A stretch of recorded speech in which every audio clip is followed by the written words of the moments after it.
Welcome to current info portal. Unfortunately एक sad news आ रही है कि मंगलवार को देर रात बेरूत में एक एक्सप्लोजन हुआ। काफ़ी न्यूज़ आपको मिल गई होगी। हम आज इस वीडियो में उसी के बारे में बात करने जा रहे हैं कि वो एक्सप्लोजन क्यों हुआ, इस हादसे के पीछे वजह क्या थी और इंडिया इन मामलों में कहाँ स्टैंड करता है, क्या सिक्योरिटी प्रोटोकॉल्स अपनाई गई है इंडिया के द्वारा। तो चलिए बात करते हैं। वॉस्टिलैंड बेरूत में जो एक्सप्लोजन हुआ था, काफ़ी मैसिव एक्सप्लोजन था। वो उसका कारण बताया जा रहा है अमोनियम नाइट्रेट। वो एक्सप्लोजन इतना तगड़ा था कि उसकी आवाज़ करीब 250 किलोमीटर तक महसूस की गई और उसका जो इम्पैक्ट था वो करीब 40 से 60 किलोमीटर के एरिया में जितने भी घर थे उनके शीशे टूट गए और आस पड़ोस की जो बिल्डिंगें थी वो तो लगभग ख़त्म सी हो गई। लेबनान साउथ वेस्ट एशिया में पड़ता है, जो कि सीरिया, जॉर्डन और लेबनान, इज़राइल, ये चारों कंट्रीज़ आपस में जुड़ी हुई। लेबनान की कैपिटल है और वहीं पे बेरूत नाम का बेरूत सी पोर्ट भी है जहाँ एक्सप्लोजन हुआ है। काफ़ी बेरूत पोर्ट सिलोस नाम से वो जगह है जहाँ एक्सप्लोजन हुआ है।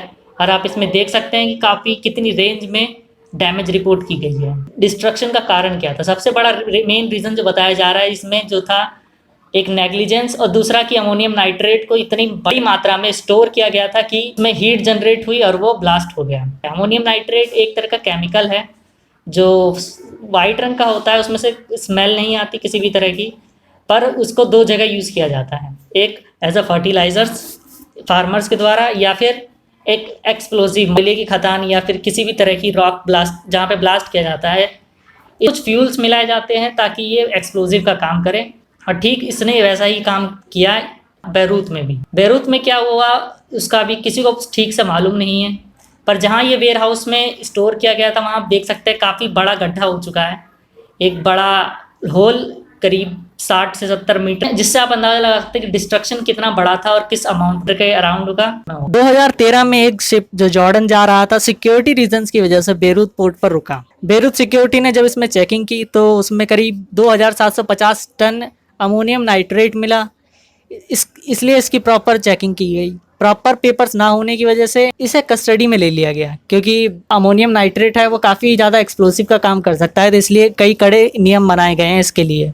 इसके एक्सपोर्ट और इंपोर्ट पर काफ़ी ज़्यादा प्रतिबंध है, तो इसलिए इसकी चेकिंग की गई। प्रॉपर पेपर्स ना होने की वजह से कंपनी को शिव भी किया गया, मतलब कंपनी को एक नोटिस भेजा गया, पर कंपनी ने ये कहकर इनकार कर दिया कि ये उनकी शिप नहीं है, तो आप इन्हें कस्टडी में ले सकते हैं। तो 2013 से लगभग 2015 तक वो शिप वहीं पड़ा रहा। 2015 में बेरूत में एक वेयर हाउस बनाया गया उसी पोर्ट के सामने और वहाँ इसे स्टोर कर दिया गया।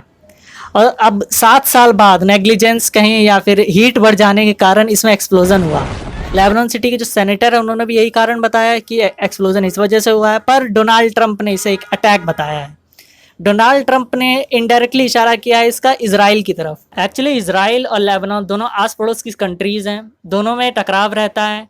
टकराव का सबसे बड़ा रीज़न है हिजबुल्लाह नाम का जो आतंकवादी संगठन है, लेबनान में माना जाता है कि लेबनान उसे सपोर्ट करता है। इजराइल ने जो अटैक बता रहे हैं, लोगों का कहना है कि ये अटैक जो हुआ है इसका कारण जो था हिजबुल्लाह को एक वार्निंग देना था, एक मैसेज भेजना कि उनकी जो पार्टिसिपेशन है उनको कम किया जाए, लेबनान उस पर रोक लगाए। पर लेबनान ने इसे साफ साफ इनकार किया है कि ऐसा कुछ नहीं है। सो आफ्टर ऑल ये कहा जा सकता है कि ये सब जो था एक नेग्लिजेंस की वजह से था, जो हमें अभी तक जानने को मिला है। नेग्लिजेंसी हमें अपने भारत में भी देखने को मिल रही है। चेन्नई, जी हाँ, चेन्नई में एक पोर्ट है, वहाँ पे करीब 690 टन अमोनियम नाइट्रेट पाई गई है एक वेयर हाउस में स्टोर में पड़े हुए, ना जिस पर कोई ध्यान है। तो उम्मीद करते हैं कि ऐसा हादसा कोई हमारे देश में ना हो। 2020 ऐसे भी कई हादसों से गुजरा। उम्मीद करते हैं कि सरकार इस पर पूरा ध्यान देगी। अब सरकार का पूरा ध्यान है भी इस पर कि अभी पोर्ट को खाली कराया जा रहा है। तो तब तक के लिए दैट्स ऑल गाइज। तो गाइज, हमारी वीडियोस कैसी लगी आपको हम जरूर बताइएगा हमारे कमेंट में। हमारी वीडियोस कैसी लगती हैं, उसमें क्या कमियां हैं या क्या हम उसमें